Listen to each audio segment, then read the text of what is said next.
Muito bem, pessoal, estamos de volta com a nossa aula para o concurso da Câmara Municipal de Fortaleza.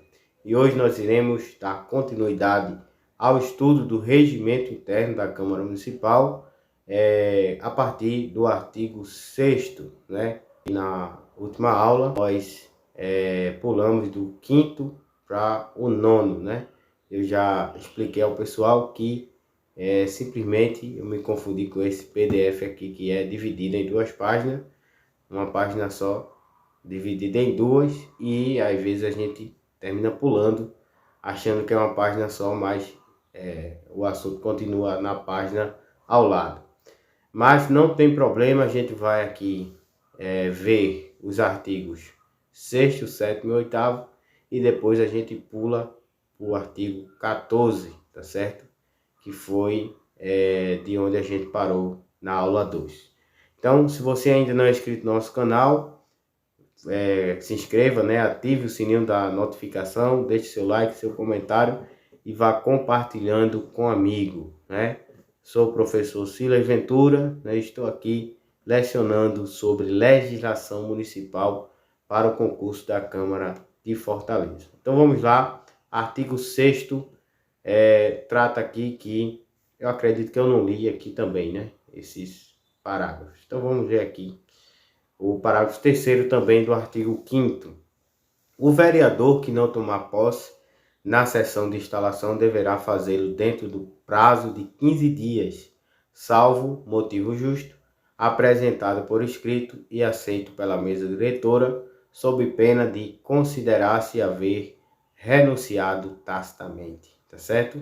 Então, mais uma observação, um parágrafo importantíssimo aqui, que é esse parágrafo 3º, que trata do prazo, né? E eu sempre digo nas minhas aulas que uma das coisas que as bancas adoram são os prazos. Então, prazo para tomar posse, cuidado para não confundir com prazo para entrar em exercício. Então, temos aqui que ele deverá tomar posse no prazo de 15 dias.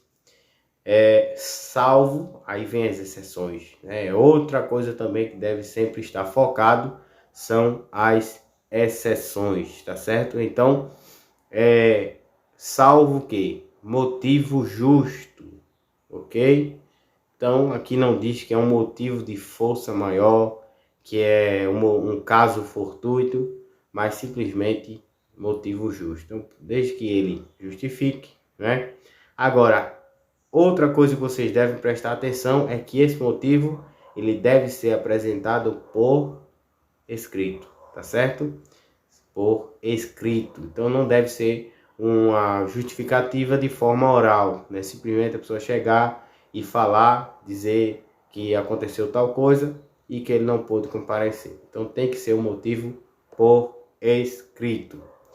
Outra coisa a ser observada é que, caso ele não se justifique dentro desse prazo, né, ele vai ser considerado como renúncia tácita. Já falei disso na aula passada, sobre outro assunto, né, não lembro do momento, que também se trata de renúncia tácita, tá certo? Então é aquela renúncia que é como se você tivesse dito que renunciou, tá certo? Você não falou, mas só o fato de você não ir e nem se manifestar se entende como se você tivesse renunciado, tá certo? Então a renúncia é silenciosa, é aquela que você não fala e por isso é entendida como que não quer, né? Muito bem, parágrafo 4º, né? Temos aqui que os vereadores ou os suplentes que vierem a ser posteriormente empossados prestarão uma única vez idêntico compromisso durante a legislatura. Então, o mesmo compromisso que o vereador titular ele prestou, o suplente também ele deve prestar, tá certo? Agora sim, o artigo 6º, a eleição e a posse dos membros da mesa diretora far-se-ão nos termos do capítulo 2, ou capítulo 2º, né, do título 3º deste regimento. O artigo 7º diz: o prefeito e o vice-prefeito prestarão compromisso e tomarão posse nos termos do artigo 68 da Lei Orgânica do Município. Que essa parte, o regimento, ele achou por bem deixar lá, até porque não se trata de vereadores, né? Então, você vai ver lá na Lei Orgânica de Fortaleza um capítulo falando exclusivamente sobre a posse do prefeito e do vice-prefeito, tá certo? Então é isso que trata os artigos 6 e 7. Os artigos 8º, né, o artigo 8º no caso, fala das sessões legislativas ordinárias, né? Eu até achei estranho, né, na última aula, quando a gente chegou aqui no artigo 9º, né, falava da sessão extraordinária e não falava da ordinária. Então, mas agora a gente descobriu que está aqui artigo 8º falando sobre a sessão ordinária. Então, se a extraordinária ela ocorre, né, de forma esporádica, né, a ordinária é aquela que ocorre sempre de uma forma regular, tá certo? De uma forma certa, determinada. Então, o texto do artigo 8º diz que a Câmara Municipal de Fortaleza reunir-se-á primeiro anualmente, então vai gravando aí, anualmente, né? Em sessões legislativas ordinárias, divididas em 2 períodos, ok? E esse período, né, esses períodos legislativos, o primeiro vai se dar de 1º de fevereiro a 30 de junho, e o segundo vai se dar de 1º de agosto a 22 de dezembro, tá certo? Então, entre esses 2 períodos aí, vai ser período de recesso, tá certo? Então, gente, gravem essas informações aí, que é o funcionamento, o período de funcionamento das sessões legislativas ordinárias. Já vimos as extraordinárias, então gravem as ordinárias. Agora, parágrafo 1º. As reuniões de início e fim dos períodos estabelecidos no caput serão transferidas para o primeiro dia útil subsequente, quando recaírem em dias de sábado, domingo ou feriado. É simples, é isso aí. Se naquela data ali, né, 1º de fevereiro, cai no sábado, domingo ou feriado, então é transferido para o primeiro dia útil subsequente, tá certo? O próximo dia útil subsequente. Parágrafo 2º. O início dos períodos das sessões legislativas ordinárias independe de prévia convocação. Ou seja, para se iniciar uma ordinária, não precisa convocar os vereadores, os membros, né, da Casa Legislativa. Diferentemente das sessões extraordinárias, que é necessário haver uma prévia convocação. Lembra que a gente falou que ocorre, né, sempre quando há uma urgência, né, ou por relevante interesse público. Todavia, deve ser respeitado um período prévio, né, uma antecedência mínima para a convocação. No caso das ordinárias, não, até porque elas são ordinárias. Então, todo mundo já sabe que naquele determinado dia, naquele período, naquele horário, vai acontecer a sessão ordinária, ok? Parágrafo 3º. A sessão legislativa ordinária não será interrompida sem a aprovação do projeto de lei de diretrizes orçamentárias. Então, digamos que começa, né, e se encerra a determinado horário. Mas se, caso, horário e dia, né?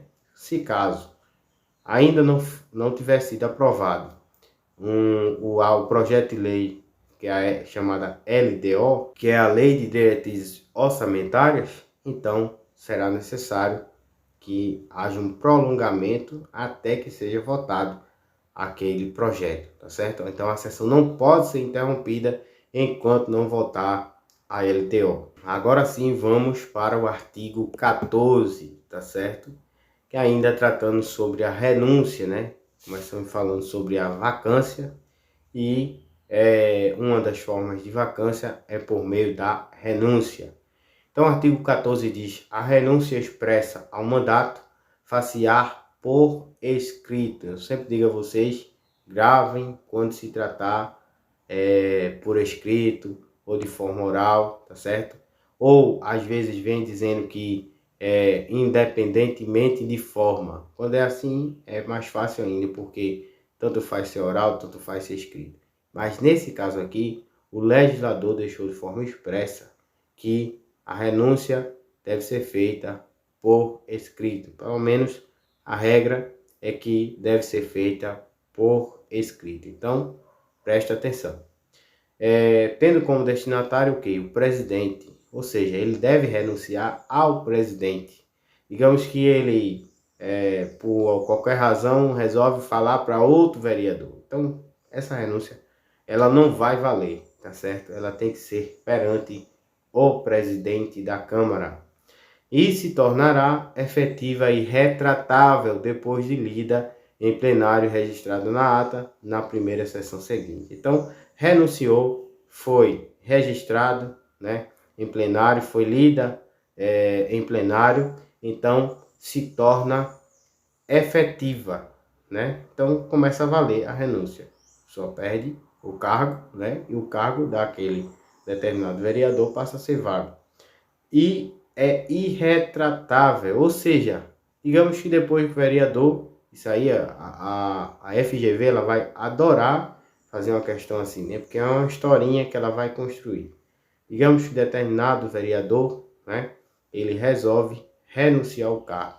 Depois de determinado tempo, aquele vereador fulano de tal resolve se sentiu arrependido, sabe lá por qual motivo, e resolve voltar a comunicar ao presidente da Câmara que deseja retornar.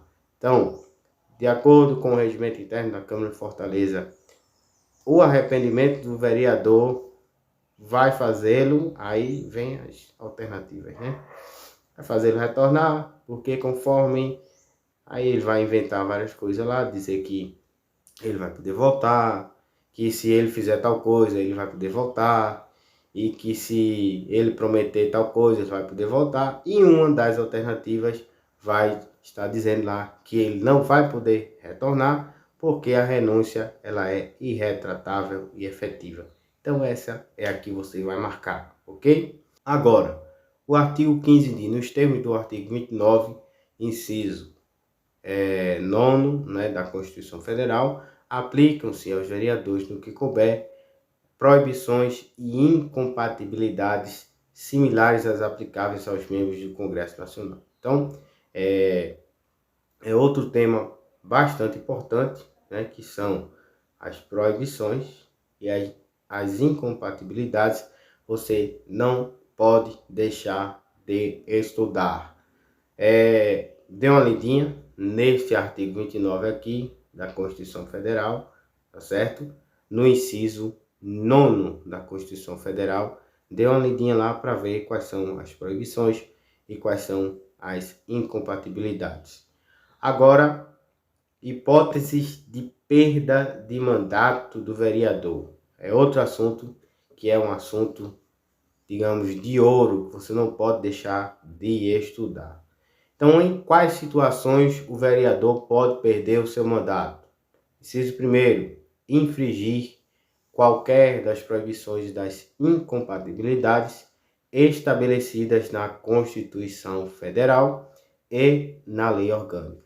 Então, artigo 29 da Constituição Federal, uma daquelas proibições ou incompatibilidades ele infringiu, então ele está sujeito a perder o mandato. Ou na lei orgânica também as incompatibilidades que tiver. Por isso que é importante ler também essa parte que trata dos vereadores, né? A lei orgânica, principalmente sobre compatibilidades, também hipótese de perda, né? Porque se infringir da lei orgânica também está sujeito a perder. Agora, inciso 2º, cujo procedimento for declarado incompatível com o decoro parlamentar. Então, isso aqui de respeito ao comportamento do parlamentar, como ele se comporta, né? Como ele, as atitudes do parlamentar, né, que deve ser uma pessoa respeitosa, deve ser uma pessoa que deve tratar bem os outros, né, também honesta, tá certo? Então, quando o vereador ele dá mau exemplo, que é uma figura pública, né, é um representante do povo. Então, se é uma pessoa que dá mau exemplo, pode ser enquadrada como quebra de decoro parlamentar, tá certo? Inciso terceiro, que deixar de comparecer. Isso aqui é importante também, porque questão do comparecimento, né? Alguns acham que não é algo grave, mas pode fazer com que ele perca o mandato. Então, deixar de comparecer em cada sessão legislativa ordinária, a terça parte das sessões ordinárias da Câmara, salvo licença ou missão autorizada. Então, gravem esse número. Terça parte das sessões ordinárias da Câmara, ok? E a exceção, que é se ele tiver de licença ou se ele estiver sob uma missão, né? Que a gente vai ver isso mais na frente. Inciso 4, que perder ou tiver suspenso os direitos políticos. Então, digamos que ele praticou um ato de improbidade administrativa, ele foi julgado, né? E a sentença decretou a perda dos seus direitos políticos. Então, ele não pode continuar exercendo o mandato, tá certo?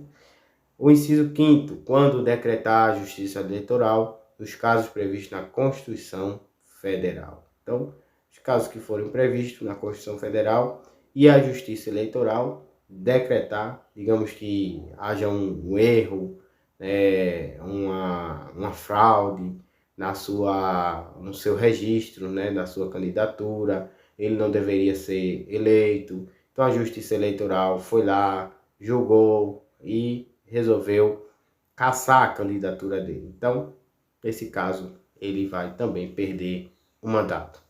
Inciso 6º, que sofrer condenação criminal em sentença transitada e julgada. Isso aqui é importantíssimo porque é uma frasezinha que as bancas adoram, né? Pegar e transformar numa casquinha de banana.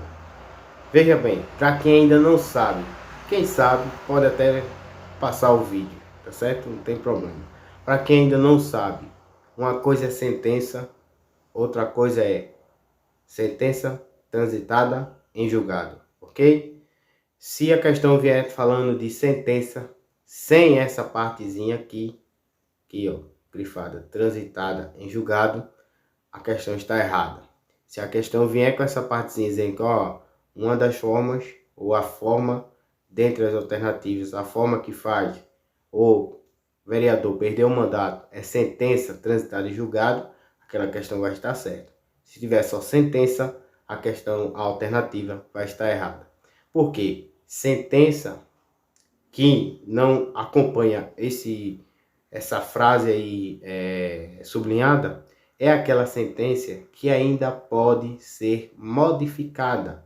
Ela é passível de recursos. Então, quando há uma condenação criminal, digamos que o vereador lá roubou ou praticou algum assassinato, então ele está sendo julgado criminalmente, né, na justiça estadual. Então, nesse caso, ele recebeu uma sentença de condenação, condenando ele, mas ele ainda tem direito de recorrer daquela sentença, tá certo? Então, enquanto ainda estiver aberto o prazo de recurso, ele podendo recorrer da sentença e o caso dele ainda estiver sendo julgado e o processo dele aberto, né? Ele não pode perder o mandato, tá certo? Isso aí está baseado na Constituição Federal. Agora, digamos que passou o recurso, o vereador recorreu, o tribunal julgou, no caso, indeferiu, né, o recurso dele, e aí passa o prazo, né, dele recorrer para outro tribunal, outra corte superior, que seja o STJ ou o STF, e ele não recorre mais, né? Então passa o prazo. Quando passa o prazo para ele continuar recorrendo até chegar no STJ ou STF, a sentença ocorre um fenômeno que a gente chama de trânsito em julgado. Ou seja, é quando termina o prazo para você entrar com recursos sobre aquela determinada decisão, sobre aquela determinada sentença. Então, transitou-se em julgado. Então, não tem como mais recorrer daquela sentença e o processo será arquivado. Então, transitou em julgado. Processo foi arquivado, aí sim o vereador pode perder o mandato, tá certo? Enquanto tiver aberto um prazo, ele podendo recorrer daquela sentença, o processo ainda não foi arquivado, ele não pode perder o cargo. Mesmo que você não lembre dessa explicação, mas só em vendo essa expressãozinha aqui, né? Aí, se tiver com essa expressão, ok, tá certo. Se não tiver, a alternativa vai estar errada, ok? Agora, o inciso 7º diz que se utilizar do mandato para a prática de atos de corrupção ou de improbidade administrativa. Então, ele utiliza, né, o cargo, a função para estar desviando dinheiro, para estar recebendo propina. Então, nesse caso, ele é passível de perder o mandato. Parágrafo 1º diz que nos casos inciso 1º, 2º e 6º, ou 1º, 2º, 6º e 7º do caput, a perda do mandato será decidida pela Câmara, tá certo? Função julgadora, ok? Por maioria absoluta. Atenção para o quórum, né? Maioria absoluta. Mediante provocação da mesa diretora ou de partido com representação na casa, assegurada a ampla defesa, ok? Isso aqui é um direito, tá certo? É um direito e é um princípio que está lá tanto no artigo 5º da Constituição Federal quanto no artigo, acredito que é o artigo 37. Então, ele tem direito a se defender nesse processo de perda de mandato. Parágrafo 2º diz, nos casos previstos nos incisos 3º a 5º do caput, a perda do mandato será declarada pela mesa diretora de ofício. Gente, presta atenção, porque a banca vai pegar um caso aqui, está lá dentro, né, no meio, e vai dizer, por exemplo, né, ele está dizendo aqui, artigo 3º a 5º. Vamos ao artigo, inciso 3º a 5º. Inciso 3º fala de comparecimento, né? A terça parte das sessões ordinárias. É uma hipótese de perda de mandato. Então, digamos que o camarada, né, o vereador, ele faltou a terça parte das sessões ordinárias. Veja que não precisa ser provocada, a mesa diretora não precisa ser provocada para declarar a perda do mandato dele. A própria mesa, ela já pode declarar. Ela não precisa que um partido venha entrar com requerimento ou que um vereador venha entrar com requerimento. Não. A própria mesa, ela já pode declarar, independente de requerimento. Então, para quem ainda não sabe, essa expressão aqui de ofício não tem nada a ver com ofício, né, com profissão, nem com aquele documentozinho que é chamado de ofício. De ofício, com a conjunção, né? Aliás, a preposição de ofício junto, né? Significa de iniciativa própria, tá certo? Então, de ofício significa iniciativa própria. Ou seja, eu não preciso de requerimento. Não preciso que ninguém venha entrar com requerimento para decretar a perda do mandato do vereador. Se ele, é um exemplo, né? Incisos 3º, 4º e 5º. Se ele, no caso do inciso 3º, deixou de comparecer a terça parte das sessões ordinárias, a mesa pode decretar ou declarar a perda do mandato de ofício. Agora, ele pode ser provocado também, né? Nesses casos também pode ser provocado. pode ser algum partido pode entrar com um requerimento. Pode. Mas não significa que para fazer isso a mesa precisa esperar que o partido se manifeste. A própria mesa pode, se não houver nenhuma manifestação, pode estar declarando a perda do mandato, certo? Nesse caso também, tanto nesse caso como no caso do parágrafo 1º, é assegurada a ampla defesa, como vocês podem ver aí. O parágrafo 3º diz que o processo de perda do mandato do vereador, nos termos deste artigo, obedecerá os ritos dispostos no Código de Ética de Decoro Parlamentar, certo? Então, deve ser observado o Código de Ética. O parágrafo 4º diz que a renúncia do vereador submetido ao processo que vise ou possa levar à perda do mandato, nos termos desse artigo, terá seus efeitos suspensos até as deliberações final de que trata os parágrafos 1º e 2º, ok? Então, esse é a questão do processo de perda de mandato. Então, agora a gente vai para o artigo 17, né, que vai tratar sobre as faltas e licenças do vereador. Mas a gente vai parar por aqui, para a aula não ficar tão longa, e na próxima aula a gente vai começar com o artigo 17, falando sobre as faltas e as licenças do vereador. Então, aguardo você na próxima aula. Até lá!